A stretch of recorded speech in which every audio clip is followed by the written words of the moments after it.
उत्तर प्रदेश के अयोध्या में भगवान श्री राम का मंदिर बनकर पूरा हो चुका है, लेकिन अब एक अनोखी पहल करते हुए जल्द ही भगवान श्री राम से जुड़ी दुर्लभ पांडुलिपियों का एक अनोखा संग्रहालय बनने वाला है, जिसके लिए देश भर से भगवान राम से जुड़ी पांडुलिपियों को इकट्ठा किया जा रहा है।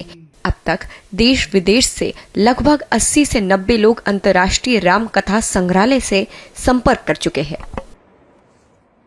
इसी कड़ी में अयोध्या के ही रहने वाले जगजीत सिंह को जब इसकी जानकारी मिली तो वो अपने परिवार की धरोहर को राम कथा संग्रहालय में दान करने आ गए। उनका कहना है कि ये लगभग 300 साल पुरानी पांडुलिपि है।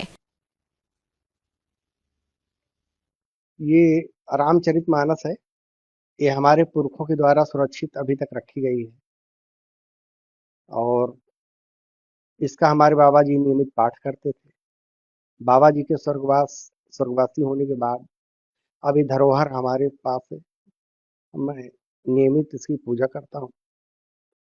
और क्या है ये किताब? ये किताब जो है 300 वर्ष के ऊपर की किताब है। हमारे बाबा जी नहीं बता पाए। हमारे बाबा जी 85 वर्ष के थे तब उनका स्वर्गवास हुआ था। बाबा जी हमारे नहीं बता पाए कि ये किताब जो है किसने इसको लिखा है, कब से हमारे परिवार में है। हमारे पुरखों की विरासत है, इसको हम सजो के रखे हैं। 300 वर्ष के ऊपर है, मेरा दावा है। इतनी पुरानी किताब मैं तो समझता हूँ, मैंने तो गूगल में और कई जगह मैंने देखा, काशी नरेश के यहाँ बाबा जी की कृति रखी हुई है, तुलसीदास जी की। चित्रकूट में भी है, लेकिन पूरी रामायण नहीं है। हमारी ये रामायण पूरी है, संपूर्ण रामायण है। हम इसको अब धीरे धीरे ये नष्ट हो रही है, पन्ने इसके जो है गल रहे हैं।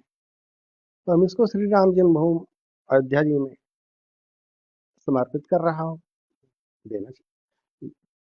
हमारी वार्ता श्री संजीव कुमार सिंह जो वहाँ के निदेशक हैं, कई जी जी जी राम कथा संग्रहालय के हैं।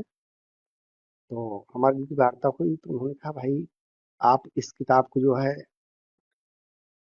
आप पब्लिक में लाइए। आप रखे हो, प्राचीन धरोहर है, आप ही जानोगे, आपका परिवार केवल जान रहा है। आज तक हमने इसका कोई प्रचार प्रसार कहीं पर भी, न फेसबुक न व्हाट्सएप न मैं, पहली बार एक कैमरे पर मेरी किताब आई, पहली बार इसलिए आई है कि हम चाहते हैं कि मेरी किताबें सुरक्षित बनी रहे। अच्छा, मीडिया में किसको देना चाह रहे हैं? इसको हम देंगे राम जन्मभूमि के द्वारा जो है वहां पर श्री राम कथा संग्रहालय का निर्माण हो रहा है। बहुत जल्दी उसका उद्घाटन होगा। जहाँ तक आने की बात है सुहास जी, जय श्री राम, आने की बात है तो आई तो एक ही है। अभी लोगों ने अभिरुचि पैदा ली है और लोग अपने विश्वास के साथ हमारे पास आ भी रहे हैं। उसमें एक पांडुलिपि पुराना फैजाबाद या अभी के आधुनिक अयोध्या के बगल के हैं। मैं उनका नाम उजागर नहीं करना चाहूँगा, आप अपना देख लेंगे क्यों उन्होंने हमें कहा है। निश्चित रूप से वह बहुत ही सारगर्भित, बहुत ही अच्छी और बहुत ही संग्रहणीय पांडुलिपि।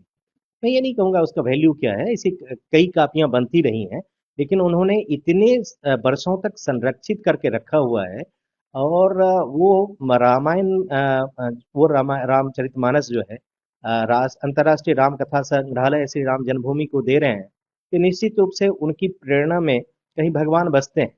और जब भगवान उनके मन में है और भगवान के घर में वो भेज रहे हैं, तो निश्चित रूप से हम भी आनंदित महसूस कर रहे हैं कि जिस दिन वह संग्रह हमारे हमारे यहाँ आ जाएगा तो हम अपने को गौरवान्वित महसूस करेंगे और उनके प्रति कृतज्ञ रहेंगे। कितनी पुरानी मानी जा रही है?